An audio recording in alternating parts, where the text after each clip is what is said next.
আসল পয়েন্টে যে পাশবিক হামলা এদেশের মুক্তিপাগল মানুষের উপরে চালানো হয়েছিল, তাতে যারা আহত হয়েছে তাদেরকে দেখতে এসেছিলাম। এর আগে আরেকটা হসপিটাল ভিজিট করে এসেছি। এ পর্যন্ত আমার মনে হয় যে 50 জনের মতো এনজিওর এবং হসপিটালে চিকিৎসা নিচ্ছেন, তাদেরকে দেখার আমাদের সুযোগ হয়েছে। কি পাশবিক কায়দায় তাদের উপরে আক্রমণ করা হয়েছে এটা প্রকাশ করার ভাষা আমার নাই, আমি ভাষা হারিয়ে ফেলেছি।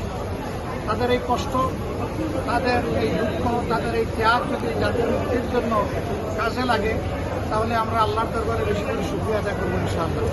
আমরা তাদের সুস্থতার জন্য আল্লাহর দরবারে দোয়া করি, আর তাদের এই অবদান বাংলাদেশের জনগণ যাতে চিরদিন স্মরণ রাখে সেই ব্যাপারে যথাযথ কর্তৃপক্ষ যাতে উদ্যোগ নেন, সেই ব্যাপারে আমরা তাদের সহযোগিতাও করবো, দৃষ্টি আকর্ষণ করবো এবং তাদেরকে বাধ্যও করবো।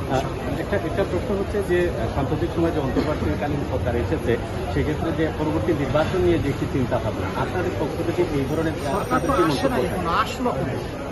এই গতকাল বেচারারা প্রথম ক্যাবিনেট মিটিং করেছে। Let them to decide the future ইনশাআল্লাহ।